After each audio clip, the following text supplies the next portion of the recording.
Welcome to the Stop Suffering in Silence podcast with your host, Denise Walsh and Rachel Timothy. Hey, you guys. Welcome back to another episode of Stop Suffering in Silence. My name is Denise Walsh, and I'm here with co-host Rachel Timothy. And we are coming off of a fundraiser event that we did a week or so ago. And we just want to say thank you to everybody who donated. We still have about $1,000 left in our goal to reach our goal to then support a retreat that we have coming up in April. So if you are interested in donating to Stop SIS, we would so appreciate it. The Venmo and the website are in the description. And for the website, you just click donate and can do a one-time or reoccurring donation. And all of the proceeds that come through our nonprofit go directly to support survivors of truly any sort of trauma, as well as our speaking experiences where we get to train nurses and police and all the good things that we are doing this year. So, Rachel, that was a really fun event. Do you have any words about that before we talk about our topic today? Man, I didn't know if we'd be able to talk for 3 hours, but we could have talked for longer. So fast. It really did. It was enjoyable too. So I hope you guys enjoy listening. Absolutely. We appreciated the conversations and the comments. And I know a bunch of you shared the information, and we appreciate that too. So welcome to anybody who's new to Stop SIS, Stop Suffering in Silence. We educate on all things trauma and trafficking and empower those on the healing journey. And with that, we are actually starting a new round of 90-day U-turn with Stop SIS in just the next week. In fact, yesterday we had an info meeting for those who are interested in learning more.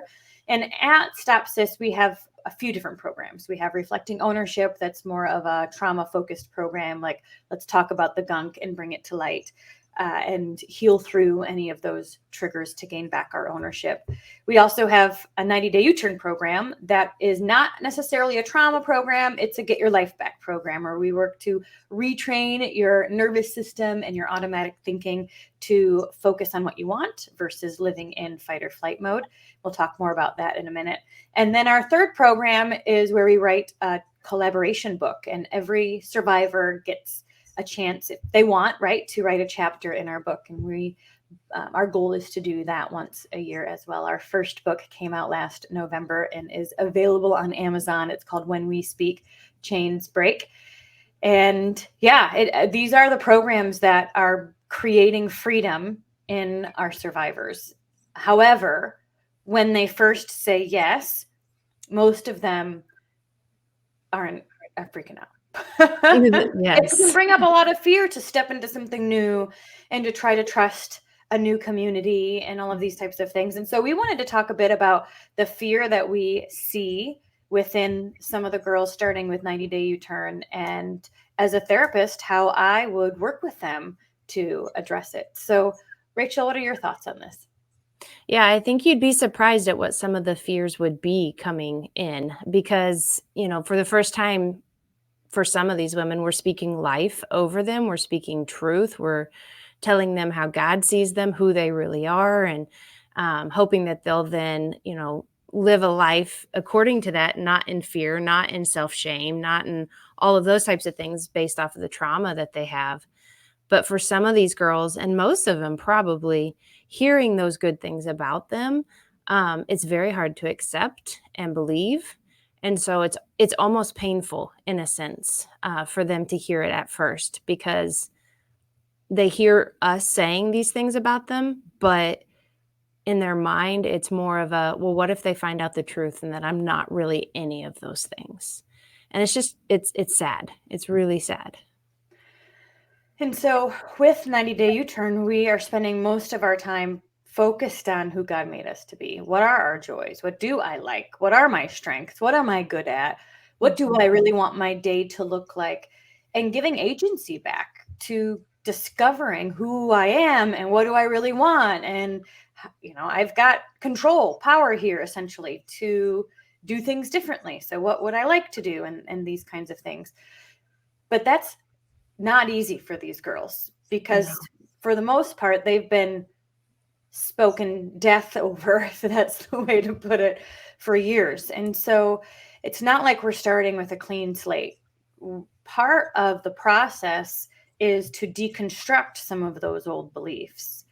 And so we were chatting a bit about this, as if a client came to me and said, somebody saying nice things about me feels so not true that not only can I not accept it, but I reject it. Mm-hmm. And I had to think about that. Like, what would I do and what would I say? Because you can't just say, well, just believe differently, right? Like, Yes. if it were easy, we would already be there. Mm-hmm. So we have to start saying things like, all right, well, let's talk about the things you were told. What are these current automatic thoughts that are happening right now? You know, when automatic thoughts are like a gutter in bowling, you know, it's like, whoop, this is the lane I live in. Or even a record player, you know, it's like you put the little, I don't even know what needle on, and like, this is the record that's going on and on and on in my head. And so step one would be to identify, what is that? What are those thoughts? Mm-hmm. What are those feelings? What are those messages that I'm receiving, or that I received for years and years and years and years? And then we get to evaluate them and Yes. see if they're true and if they serve us today. Yeah. And it's, you and I were talking a bit ago about imposter syndrome, and I think everybody has it to some degree.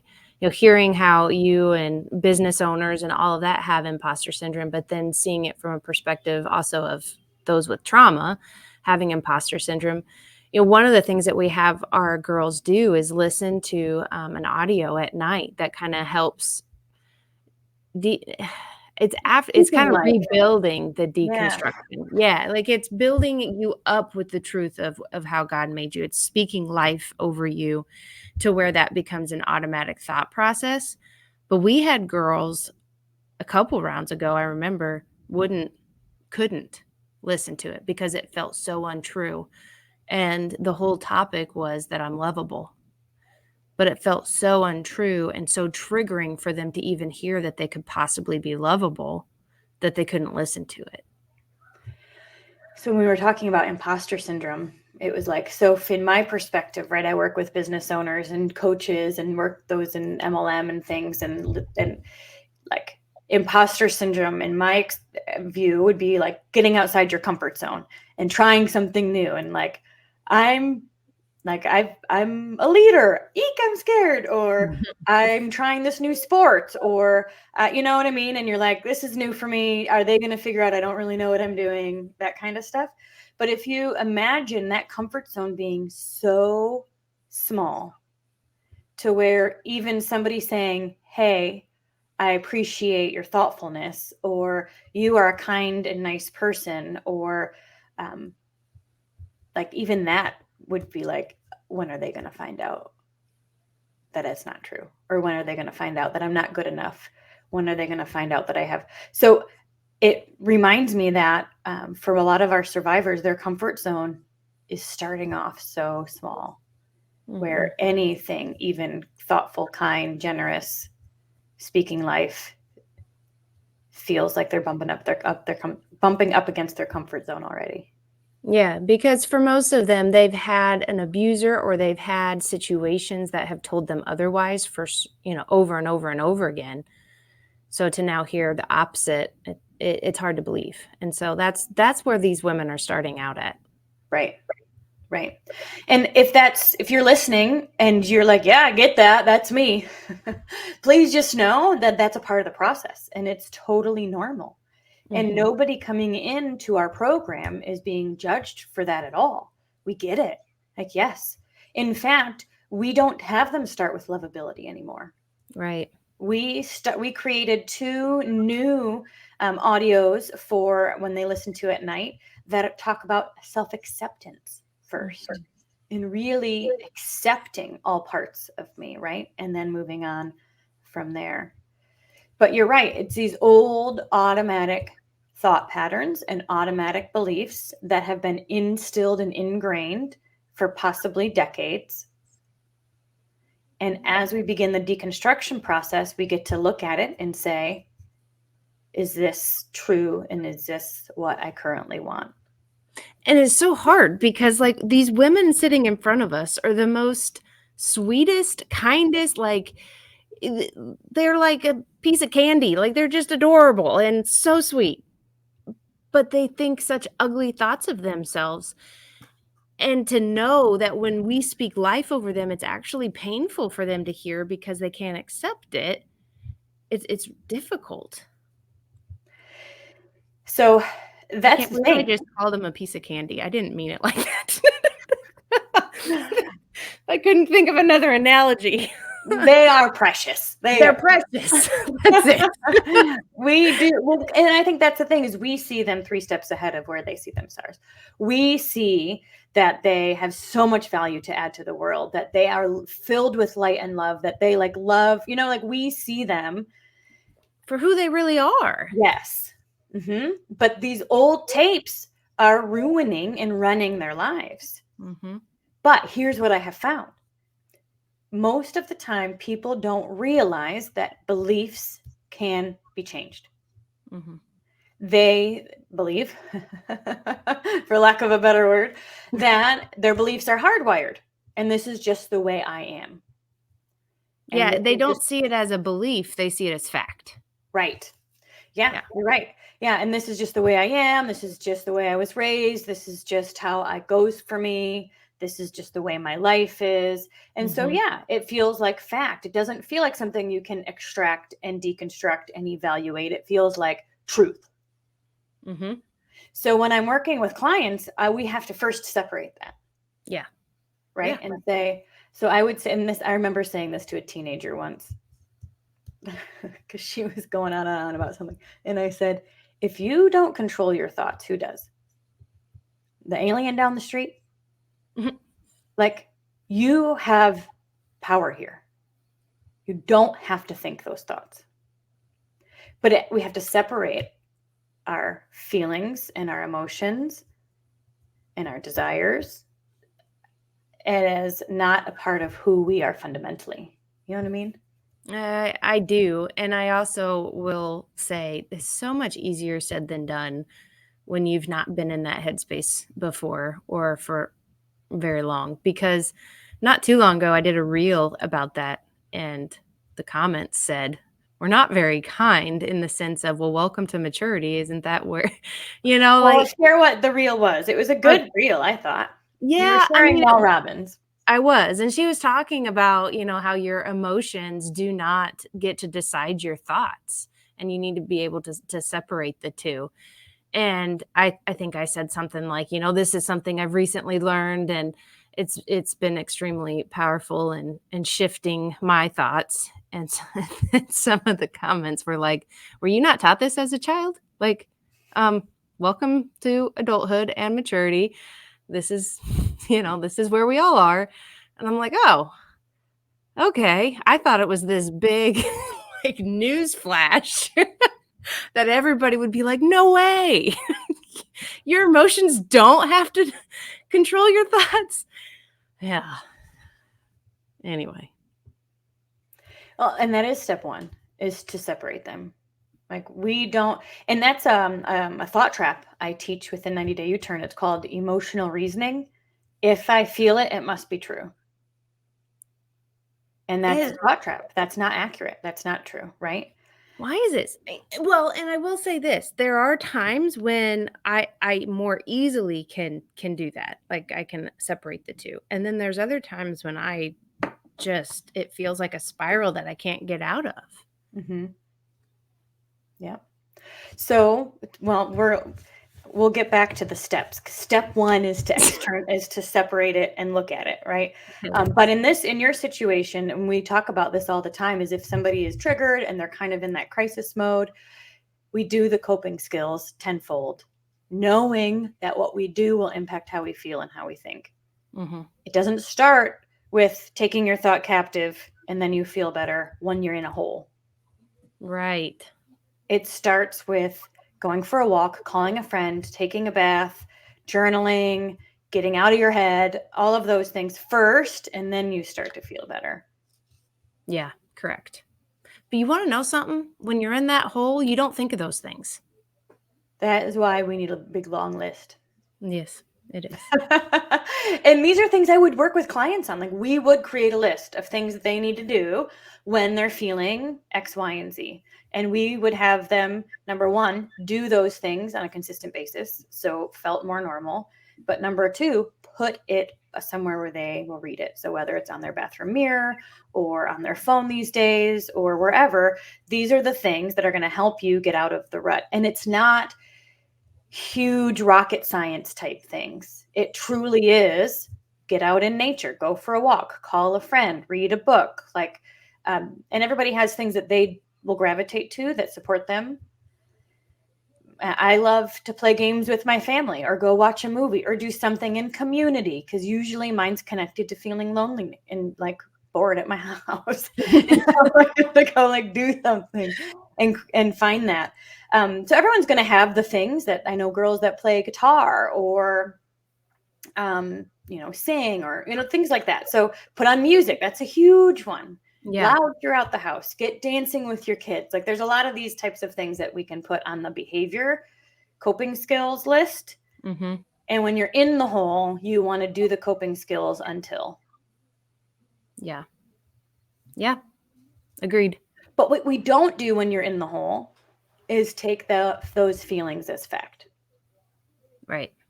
And I will say, I do have this little booklet that I need to pull out again. That reminds me of truths. It'll go through because typically my head goes to certain spots when I'm in the hole. And so it's like a reminder of this is the truth. This is the truth. This is the truth. And I know you feel this way, but actually this is the truth. And that's helpful when I read that. And it's literally a letter to myself. Mm-hmm. Yeah. And you may need to read it a bunch of times. Yeah. I think that's the thing too, is recognizing we are trying to retrain automatic patterns that have been instilled and ingrained for years. If you have lived with domestic violence in your past or a narcissistic parent or things like that, there are negative things told to you, which is beyond my comprehension how anyone can speak to children this way, but it's happened and it's horrible, but these are ingrained. And so we need to override them. Yeah. So during the whole, feeling is not fact. In fact, we can say, I feel this way. What can I do? Mm-hmm. It's not, I feel this way, so I must be horrible. That kind of conclusion. We don't want to push the feelings down and not say they don't matter, but we want to take a look at them and say, what is this feeling trying to tell me? What can I do about it? Is there a lesson here? Because usually the feeling is based on a lie. Right.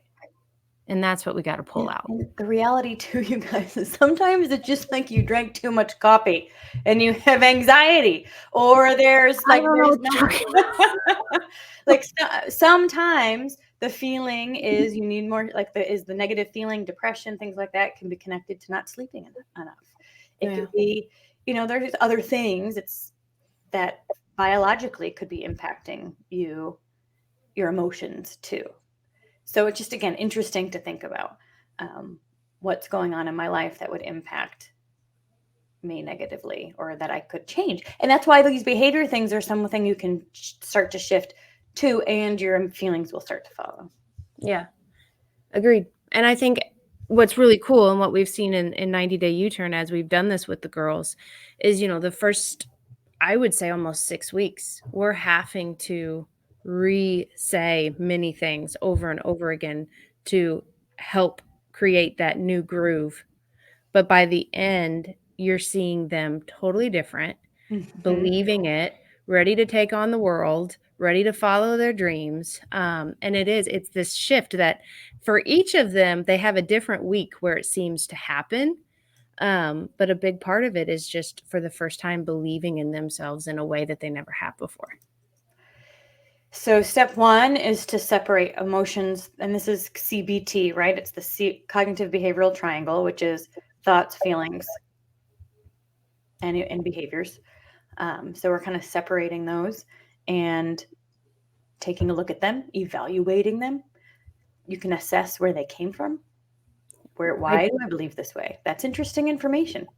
It is. I totally remember rolling my eyes at that when I was sitting at Selah House and we were doing a class on CBT, and I thought, this is just not going to work. But then I met you, and somehow you brought it to life, and it worked. Isn't that so funny? How when we're in the hole, we think no one else understands, and it could when there's like decades of research. Yep. And I'm over there cracking jokes, trying to just, make everybody laugh so we can get through the stupid class. But the reality is you have to practice, because it's not going to be a flip of the switch. It's not like a one-time thing where now, I don't feel that way anymore ever. No, the goal is to create a new groove. Yeah. And you will and may go back to the old groove sometimes. And when you do, we want to remember that it's not over. Like, I think sometimes we can revert back to that old pattern and then think, see, I've made no progress. Mm-hmm. When, again, we'll assess this. How long did you stay there? Did you know how to get out? Like, we're not going to live there anymore. Whereas before, my guess is we've lived there, right? Yeah. Well, and I'll say this too. At Selah House, it was a worksheet, and it was categorized, and we looked at the worksheet. But then I come in and I'm doing 90-day U-turn with you, and you bring it to life by saying those things like, let's evaluate where you were and where you are now. And let's, how would you have responded a year ago? I love that question when you ask our survivors that. What would you have done in this same situation a year ago? And almost always they'll say, I would have sat in the corner and not moved for weeks, versus I'm dealing with it. Yeah. What's fun about 90-day U-turn too is I don't even think I call it CBT. It's woven in. So it just becomes a natural part of what we do on a consistent basis, is evaluating it, saying, is this helpful? Is this not? And then what can I control? Yeah. So first one is noticing it, separating our thoughts. The second is evaluating it and asking ourselves, what is true? The other thing when we're evaluating, there's a couple other questions you can ask is, what do I want to be true? Ooh. Because then, even if I don't quite believe it yet, I can still start talking about it. And that's the part that feels scary, but is important. Talking about it, even if I don't feel like it's real, right? Is that what you mean? Yeah. That's why I think, what do I want to be true, kind of removes us from saying I am. That almost makes me cry. Tell me more. The what do I want to be true about me? I don't know that I can without crying, but I think that's a powerful statement for our girls to hear. Yeah. And the goal will be that when you're speaking, when you're assessing, what do I want to be true? By the end of the 3 months, it's like, I am. Yes. Yeah. I think there's things still that I want to be true that I don't feel are true, and that I fail at all the time. And so there's times when I think, maybe it is true. And then I'll make a mistake or whatever. And my head goes back to those old thought traps and see, it wasn't ever true to begin with. And right. You should go sit in a corner and not move. Then the self-sabotage comes in. Yeah. Isolation. Down by the river. It's over. Catastrophize. Yeah. But now you can catch it and you can recognize it as being. And make jokes about it. Make jokes about it and message me and we can set you straight. Yep.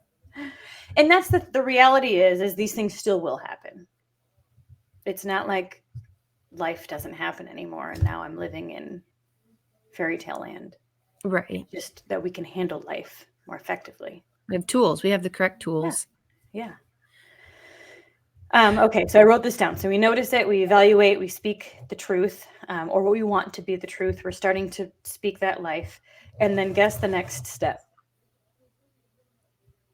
Oh my God, I don't know. I know, you don't. You wouldn't know. I'm just... Oh, okay. The next step is do it again. Set me up for failure to do it. Okay. repeat. Yeah, Yes. because we're retraining that our automatic thoughts and our automatic beliefs.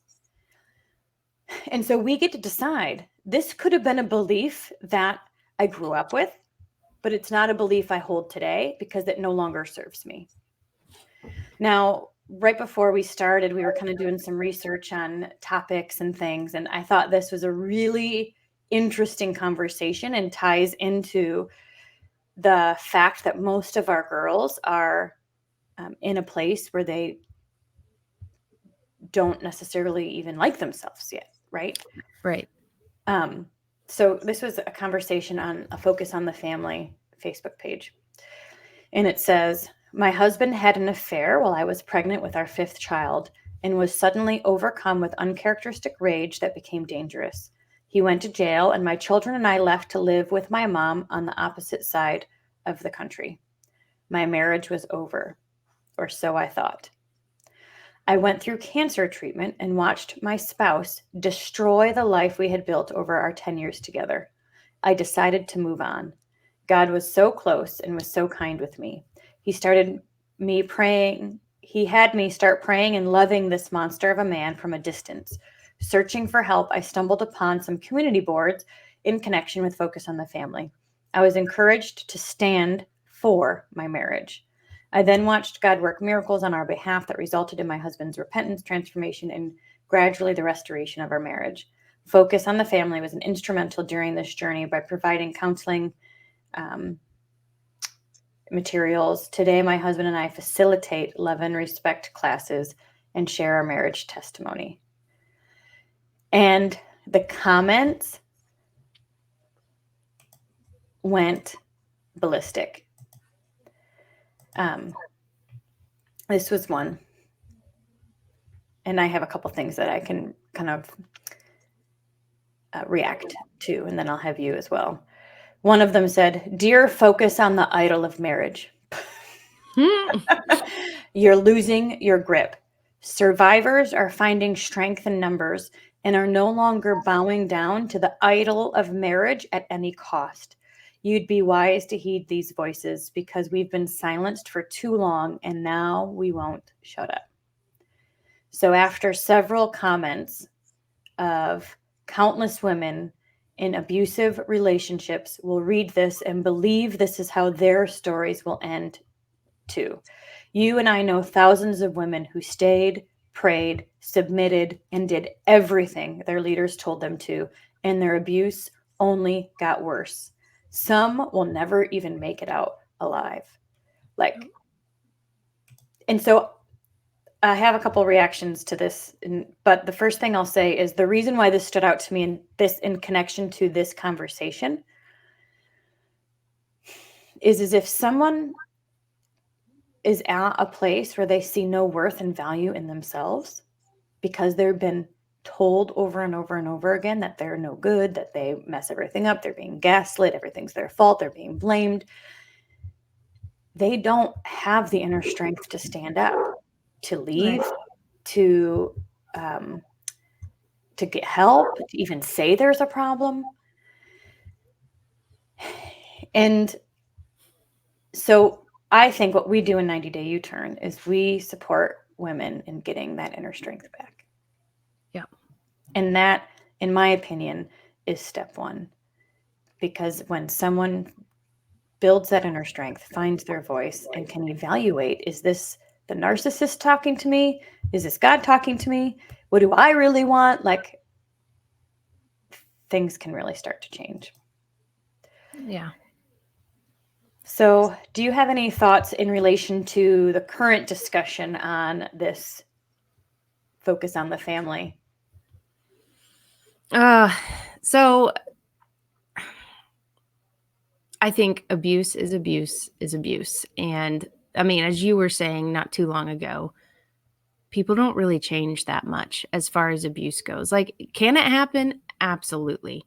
But I think the pressure gets put on the woman or on the abused, that they're the ones breaking up the marriage. They're the ones who's quote unquote sinning, divorcing, whatever, when in actuality, as soon as an abuse happens and they become the oppressor, that is breaking of the marriage. That's breaking the covenant, the contract, whatever, however you want to say it. But it's not the woman who's breaking up the marriage. It's not the blame doesn't go on her. And I think the way that they view themselves, the way the victims, the women view themselves it's hard for them to see that. And they don't want to be the center in this situation. They don't want to be the one to blame for, separating from their husband. And that's the way the church sometimes makes them feel. Like, well, why didn't you just forgive the way that God said? Well, the problem started with the husband and the way he oppressed the woman first. I saw a reel recently by a lady, and she had a narcissistic husband, and she asked her therapist, how do I know that I'm not the narcissist? How do I know that I'm not the one being the narcissist? And the therapist said, the fact that you are even asking that question shows that you're not the narcissist. The fact that you want to evaluate yourself shows you're not the problem. Yeah. When I'm reacting to this message as a message, not necessarily in connection with our current discussion, but when I just read this, my first reaction is, you do not suddenly have an affair and have uncharacteristic rage that becomes dangerous, that puts you into jail. If this is truly a sudden thing, there is mental illness or substance abuse involved, period. So my guess is this is the tip of the iceberg, and this is the thing she's willing to say. Mm-hmm. But if we were to really look down, there's most likely other situations that have continued to happen over and over again that have put the woman in her place and have been abusive throughout the years. Yeah. Yeah. And then I also appreciated the response of dear focus on the idol of marriage, because I think that when we talk about religion versus relationship, Yeah.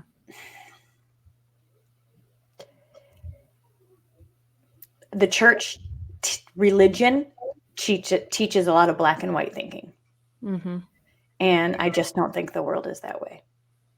And so I have a really hard time understanding the covenant of marriage being more important than safety. Well, and that's just not how God functions. He's for the oppressed. He wants them safe. He wants his children safe. Like, that's his heart. Yeah. So this black and white thinking, the person that posted all of this, his name is Jimmy Hinton. We've had him on our podcast before, and his dad was a pedophile. And as soon as they found out that his dad had been abusing children, they didn't confront the dad. They didn't ask for evidence. They went straight to the police, and his dad is now in prison. Mm-hmm. And he says, this post is on target. I grew up watching Focus on the Family videos at church. You know who showed them over and over again to our youth group? My pedo father. He absolutely loved their toxic teachings on women being submissive to their husbands no matter what. I'm thankful people are seeing how toxic a lot of their materials are. And I think that this is just interesting information. Again, something to evaluate and say, are there things that we've been taught that are black and white that aren't true? And the sad thing is when we've got big organizations like that teaching that black and white thinking too. Well, and then my head goes to how many wives feel like they need to stay with their husband when their husband is abusing children, when they find out things that, he's done such and such to their children, and then yet the spouse stays. Yeah. And it goes down to their self-worth as well, I think. And the control that the abuser has over them as well. But the covenant of marriage, the rules, the black and white of marriage seems in the church to be first and foremost over abuse. And not always. I don't want to categorize the church as saying that's always how the church is, but that is often what we see with our survivors coming in. Well, and I think that's why we want to say religion versus relationship. When you've got black and white thinking and the rules, you have to do this in order to be worthy, or you have to do this in order to be, that's where my holy discontent comes up. And I'm like, no. None of that is true, because the Holy Spirit lives inside of you and God loves you for who you are right now. Like, you getting a divorce to keep yourself safe is not going to change how much you are loved. But I also know for somebody who's already broken down, making those decisions they're hard for anyone. And so to have someone who's already in this place where, they're apologizing for being alive, in a sense. Yes. That's a huge, huge life change. And it's like, I would rather live with the devil I know versus the devil I don't. And so we justify and we minimize the abuse and all of these types of things to try to negotiate with ourselves on why we're still here. And, this isn't one of those statistics that we like to bring up a whole lot, but we have had several girls leave a marriage or a relationship after doing 90-day U-turn because they have the strength to say, I'm not going to be abused anymore. I kind of thought about doing this. Maybe I'll do it someday, but I wanted to do a post that was like, I'm for divorce. Just because it's like, we get a lot of attention. Yeah, but it's true. I just had a girl I know who, she has lived with a substance abusive husband who's not really worked for 30 some years, 20 some years. I don't really know how long they've been married, but she finally asked for a divorce. And her children, number one, they all said, finally, thank you. And they respect her. And it's just been so fascinating to see the dynamic start to change. And she stayed for them, in a sense, you know what I mean? And now they're seeing their mom stand up for herself and stand up for them. And it's been a powerfully transformative experience for her whole family. Wow, that's awesome. That's beautiful. And again, it's not divorce and marriage it's a beautiful thing that God created, but when you start to throw in abuse, it's no longer what God initially created. Yeah. And I think that's the thing. We're not pro divorce, we're pro health and safety. and so with that all being said, we're tying it back around to the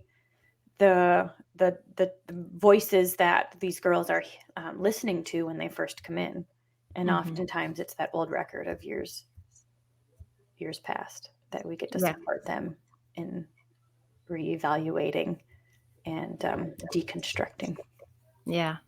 Yeah, I mean, I wish you guys could see kind of what we get to experience, here at the beginning where, they don't want to turn their camera on. They don't want to speak. They don't want to do all these things because it all makes sense. It's the trauma that is kind of tying their tongue and still repeating lies in their head. But then when you start to see the spark halfway through, or even for some of them by the second week, it's just the neatest thing to get to be a part of. And it's like you have always said whenever you did the inner city work with those kids, like you say, they don't know how awesome they are. I want them to know how awesome they are. Yeah. And that's what we get to do. We get to remind these women how awesome God made them. Yeah. And we get to watch them start to believe it. Yeah. And then their life follows suit. Yeah. Amen. It's a beautiful, the healing journey is ucky and it doesn't feel good. And we always wish we were doing, we're like, I don't want to do this. I'm going to go over here and stuff it. But when we're walking through the healing journey with the survivors, it's such a beautiful process. And you guys, if it were easy, you would already be doing it, right? Like, healing on its own is hard and mucky. And in my opinion, everybody needs support when they're going through a hard time like that. Yeah. Healing is a huge leap of faith. Yeah. Yeah. And we're saying borrow our confidence and borrow our belief until you have it yourself. Exactly. We've seen it time and time and time again. Yep. I'm now going to go friend all these people who outed Focus on the Family. I'm like, I like you. We need to hang out. But it's, yeah. Anyway, any other thoughts on this whole topic? If you guys have thoughts, if you have reactions yourself, if you think differently than us, post it in the comments. We are very open and interested in conversations. I think that's what makes us all grow, is putting a concept, an idea out on the table and evaluating it and talking about pros and cons and seeing what works and growing from it. So if you have thoughts, opinions, we want to hear, post them in the comments below and we can have a discussion in the comments. Or if you've had something that's worked for you in the past, maybe you've been in the hole or you've been in a rut yourself and you've done some things that would benefit others listening to this program, then please be sure to share that too. Yes, absolutely. All right. Anything else you want to add before we say goodnight? I don't think so. All right, you guys, thanks for hanging out with us for another episode of Stop Suffering in Silence. Please be sure to like and subscribe, comment below. It really does help the algorithm, and we are on a mission to support others on the healing journey. And we know that they're out there, and we want them to be a part of our community too. So have an awesome day, you guys. We'll talk soon.